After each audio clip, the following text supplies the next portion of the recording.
So many journals and not enough time to fill them all.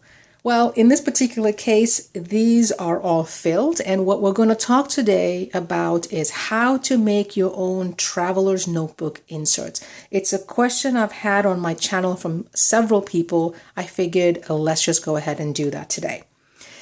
Jambo Rafiki, I'm Elizabeth from Kisiwa82, and I hope you are doing really well.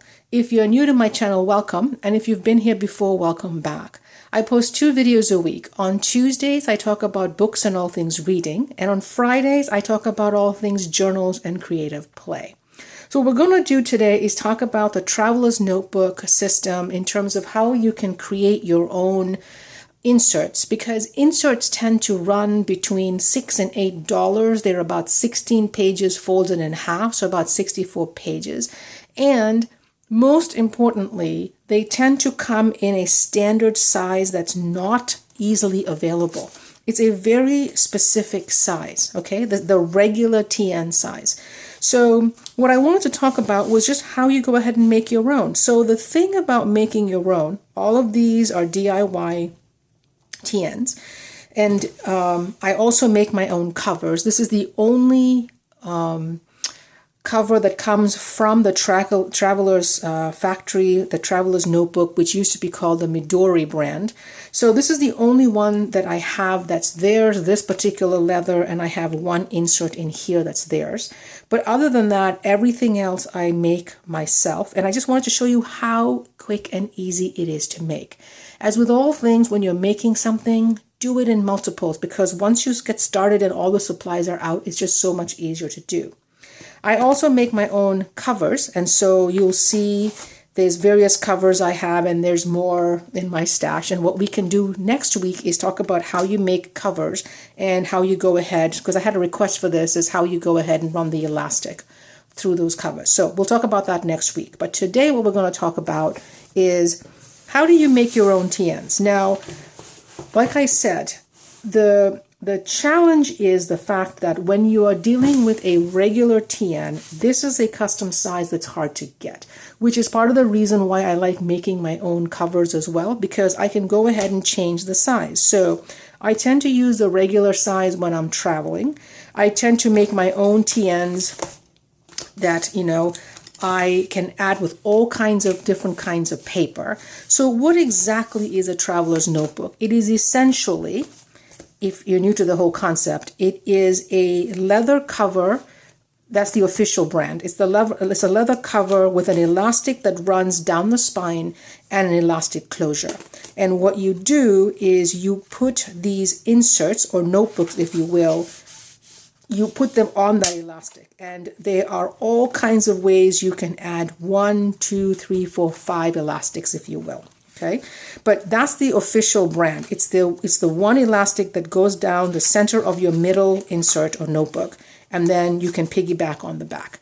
If you have any questions on that, let me know, and I can talk about that in a future video. But for today, we're going to talk about this classic binding of, actually, we'll talk about the binding next week. We're going to talk about the notebooks, okay? So what I tend to do is I like to have my own kinds of papers. And so that's one of the challenges. When you buy a TN from someone else, you have to use their paper. And what I like to do is have paper in all kinds of paper. I have watercolor, I have Tomoe River paper, I have scrapbook paper, I have notebook paper. If you take a look at my channel, and there's a link to the Friday flips always up above as well as down below, you can take a look at the flips through these inserts. So, and these are all filled, and there's flips of all of them on my channel. Okay, so let me just move some of these out of the way as I try and create some space for myself here. What I did last year, and again, there's channel flips of these, I went ahead and created inserts that had cardstock, okay? Because I have a whole bunch of cardstock in my stash.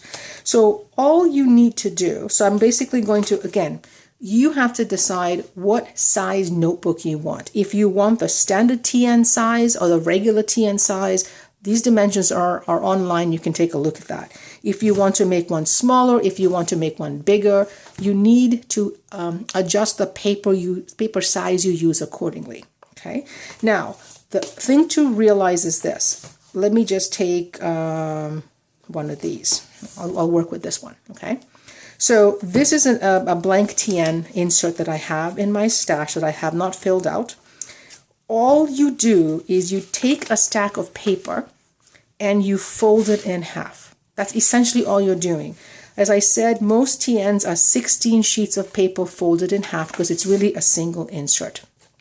And what I did is, again, as always with my TNs, I tend to have a variety of paper in here. And I went ahead and covered it with some wallpaper sample. Okay. And again, you can use any kind of paper, you can use any size. They don't all have to be the same size. As you can see, I have smaller pieces, larger pieces. If you deal with the regular TNs you buy professionally, the ones that cost $6 and higher, they all come, it's all one size of paper inside, okay? So here's the thing. What you're going to do is you're going to grab a stack of paper. You're going to fold it in half. Now, depending on how thick your paper or how many pages you have, you might find that when you fold it in half, you've got they don't all line up, all right? And all you do in that case is you take a couple of things. You can either use a rotary cutter or an X-Acto knife. You need one of these two supplies in order for cutting, or any kind of knife. If you've got kind of one of those box cutters, that will work as well. You go ahead and I recommend using a cork backed ruler because it'll keep it from slipping, which prevents you from actually cutting your hand, okay? Now, I would also recommend making sure that you have some kind of protective surface on the bottom that you are working on. So in this particular case, I've got cutting mats in a couple of variety sizes. You can also just put this cutting thing on top of a piece of cardboard, anything that prevents your desk or the surface you're working on from getting damaged. Right, so you've gone ahead and taken your paper, you folded it in half because you know what size you're going to use, right? You fold it in half. If you find there's an overhang and if that bothers you, for some people it bothers them and others it doesn't. But if it bothers you, you go ahead and stick a ruler right there. You use your X-Acto knife or rotary cutter and you basically cut this down until you basically have everything nice and flush. Okay? And then what do? So you've got your paper stacked, you've got your cover, and this is just cardboard. I just wrapped a piece of wallpaper around the cardboard and that's what I'm using here. So now what happens? In terms of binding, there are a couple of ways you can bind this, right? So a really easy way is to actually, if you have a stapler, now this is not one of those, but I have a stapler somewhere in the house. I guess it's gone walkabout. It actually opens up. If that's the case, what you can do is take your signature or notebook, right? We're calling this an insert, and you open up the stapler and you go ahead and you just staple. You can put 1, 2, 3, however many staples you would like to have down the spine. And I would recommend doing that on top of either an old phone book or some foam that comes from, fruit packaging or something, because what you will have then is the pokey ends will come out here and then you can just fold them down, right? So that's one way, if you happen to have a stapler that opens up. Unfortunately, I can't show you mine because I don't know where it is. Now, I don't tend to be a fan of staplers, primarily because it actually wears the elastic. So when my opinion is when you have, let me just show this to you. When you have the elastic of your cover going down the spine, as you can see here, okay, that is stitched. And the reason I like stitched, now this is one I bought from the manufacturer themselves, the Traveler's Factory, because I used their Weeks model and I don't have the time and patience to draw all this out. But I like to have a stitched spine because I don't have this elastic rubbing up against staples. Okay, so what I do is I stitch it. Now, it's a very, very simple stitch. Let me keep this open here and you can take a look at this. What you want to think about, and again, there's many ways you can stitch this. I'm just going to show you the simplest way that I do it, is I come up with a number of holes that are an odd number. So anywhere from 3 up, okay? You can make as many holes as you want. I'm a less is more kind of person when it comes to this, but I typically do 5 holes. So there's one in the center, there's 1 and 2 here, and there's another 2 up here. All right, so let me just show you this spine, which is what you would do. What you would do is, once you folded the signature in half, you got your spine, your cover, you're all ready to go. You take an awl, which is one of these things. It's essentially a thing with a pointy end. And there's various kinds of these. It's just the one I happen to have. It's a medium-sized awl by Lineco, or Lineco, I think they're called. Now, you could also use a really sharp pointy tool. If you happen to have a nail would work, right? It doesn't have to be an expensive piece of equipment. A nail will work. So what you're going to do is you're going to take this spine, because remember, this is your insert. It's now folded in half. So this is what it's going to look like on the inside. And you're going to make these 5 holes. You're going to put, now, some people measure. They take a ruler and they figure out the exact center and where the other points are. I really do not. It doesn't bother me. What I do is I eyeball. I make one that kind of looks like it's in the middle. I make one that looks, about an inch or so from the top and bottom. And then I make one roughly in the middle of those 2. That's it. Then what I do, using whatever pointy tool you're going to use, is you are going to basically punch holes all the way down. Let me just take this out so you can see it. These are very sharp. Do not hurt yourself. You're going to punch holes all these 5 holes down. Okay, so 1, 2, 3, 4, 5.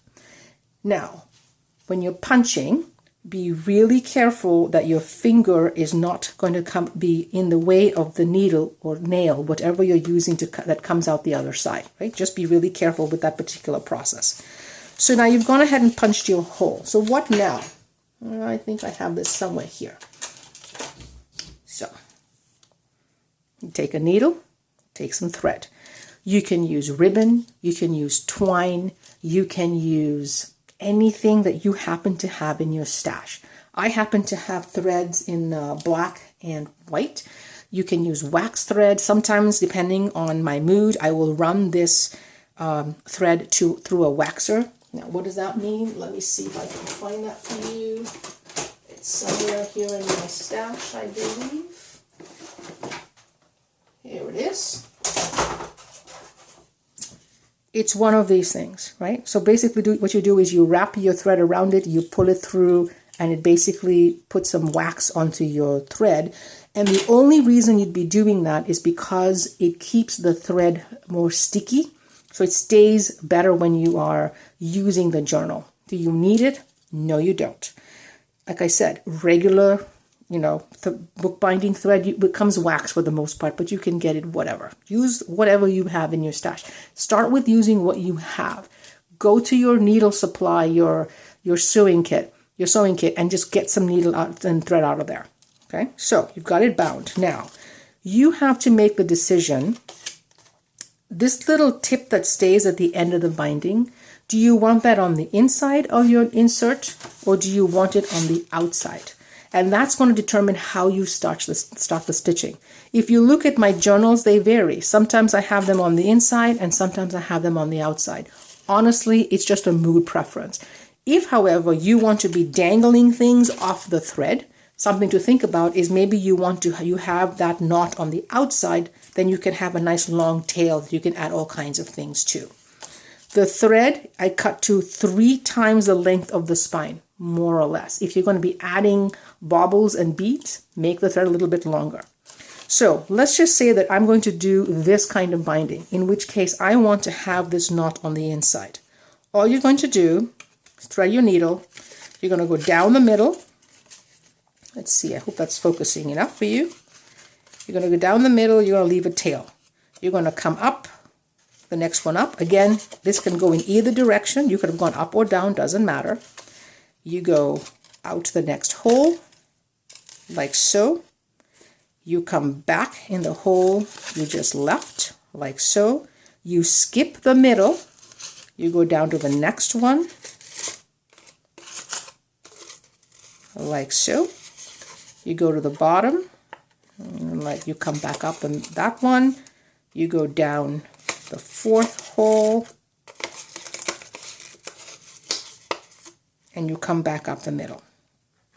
Now, like I said, I'm doing this, so this is actually a little easier to do, but I just wanted to show you how to do this as opposed to doing it on an actual signature or an insert, because that gets a little bit more unwieldy. It's hard to see from a camera point of view, okay? So the thing you want to notice is that you have thread going between all the holes on the inside and thread going between all the holes on the outside, right? There's no gaps. You want to pull everything tight. Now you'll notice that when I come to the center, when I come out again, both of these threads are on the same side of that piece of thread going down the middle. You want to have one on this side and one on the other side. Do you see that? So that you're actually having that middle thread kind of go through the middle of these two ends. You can take out your needle, and all you're going to do now, make sure everything is nice and tight, and again, be gentle with your thread. You don't want to be cutting holes through the paper. You've got to keep it nice and tight, and then all you're going to do is make a square knot. So left over right. If I can do this on camera, it's always interesting because my angle's not quite right there. Right. Let's try this again. So left over right. Again, you can, because I'm putting it on the inside, it doesn't really matter. And then you can do right over left. Okay, that's a square knot. Now, you can tie that a couple more times if it makes you feel more secure. And you can go ahead and just trim it. Okay, so that's how you bind using a simple pamphlet stitch with using 5 holes. Now again, if you were going to have that thread on the outside, you would just do the exact same thing, start on the outside. The thread comes from the outside in, goes through the whole thing, and then ties on the outside. Keep it long if you want to add some baubles and dangles to it.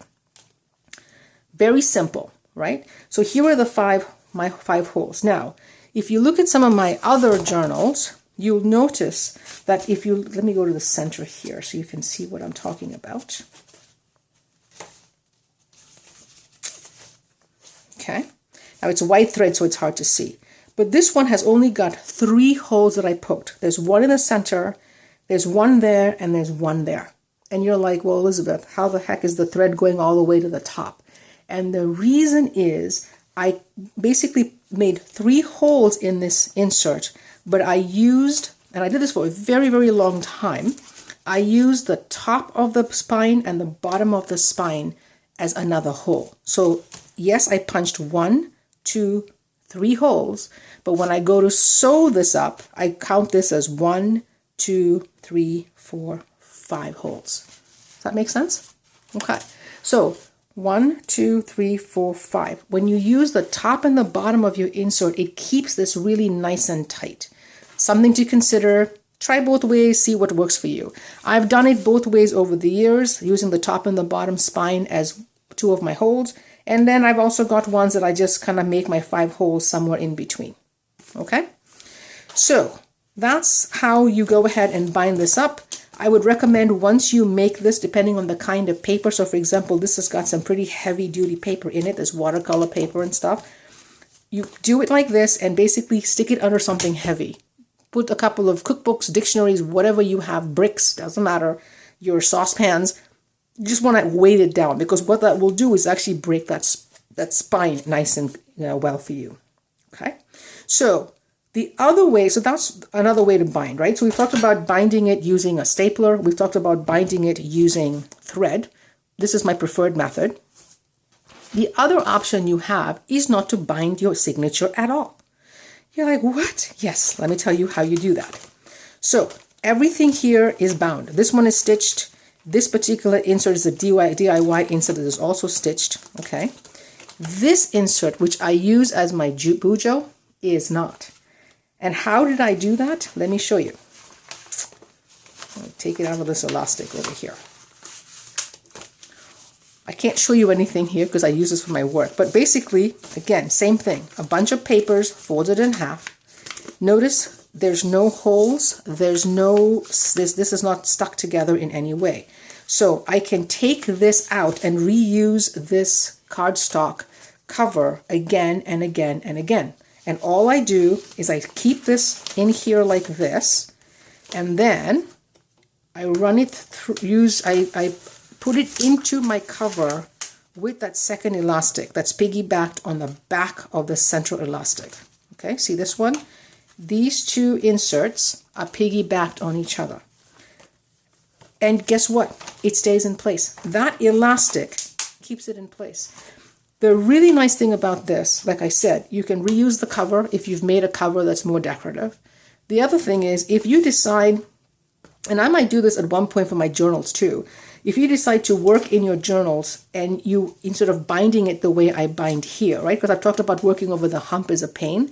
You can just slip in and out these sheets of paper at any given point in time because they're not connected to anything else. This elastic is what holds them in place. And I have never had a problem with that. Okay, the elastic stays just fine because you have it in a cover, it's nice and secure. So, 3 ways to bind a book, an insert. You can staple it, you can stitch it, you cannot stitch it at all and just use the elastic in there. Okay. Now, I've talked about how to go ahead and make inserts of various sizes with using various papers with, watercolor paper, wallpaper sample covers, whatever.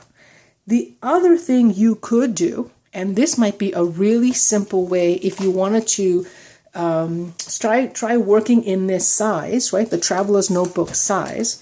Oh, that's not the right one. Let's see, where's my Traveler's Notebook size? Before you buy anything, because what you would have to do is basically create an insert that's that size, right? Here's what you could do. You could, where's my notebook? I have one somewhere. Here it is. You could go get a simple composition notebook, all right? Or actually any notebook. Take this one to your local copy store, Staples, Office Max, whatever you happen to have, and have them cut it to the size of the insert in the book. So all you would do is take it to them, you would give them the dimensions you want it cut down by, and they will cut it for you. And then you basically have a bound, sewn book that took you no time to make at all. This cost me 89 cents. So you could skip all of this and just do that with any of the notebooks that you have in the house right now. If you've got kids, if you have composition notebooks or whatever, Walmart, CVS, you can pick this up for 89 cents. You can get that cut down to size. And voila, a notebook is ready for you. Make as many as you want. And then what you're doing is spending some fun time covering them with some pretty paper. Okay? So that's what I have for you today. That's a really simple way to go ahead and make your own inserts for traveler's notebooks. I hope you found something useful and learned something or was just found that it is easy enough to do that you are encouraged to try making your own. I highly recommend it. There's something so satisfying about working in an insert that you made. It looks exactly the way you want it. You've got the papers you want to use, you add your decorations to them, and nobody else has one like it. That's what I think is so cool, right? It's unique. It's unique to you and the stuff you have in your house. By the way, all of this is created from stuff that I have in my stash. I used a paper scrapbook, and if you used to too, or if you're watching these kind of channels, you tend to have paper. Take the papers, it doesn't matter what kind of paper it is, fold it in half, trim it to the right size, or don't trim at all. In this particular case, I make sure that the largest size is the 9x12 watercolor paper, and then I don't trim anything. Everything just fits on the inside. Yep, some pages are shorter than others. Don't care, right? The cover compensates for that, so that makes it nice and simple to use. If you make your own, please let me know. I'd love to see them because it's always fun to see people and people who use supplies that they make themselves. As I've said before, I am big on that. Use the supplies you have, shop your own stash, use up your stash, and let me know. If you have any questions or comments, let me know down below. We will talk next week about the covers, because again, so today we talked about how I make my own TN inserts. And again, this is just the stash that is currently on my shelves. I have a lot more than these in my boxes and stuff. Next week, we'll talk about how to make your own covers. Because yeah, you can buy this cover, or some of the covers you can get online from various shops. They cost a lot of money. Or you can make your own. I'll show you how to make these covers, and we'll talk about that next week. Until I talk to you next time, happy creating. Bye.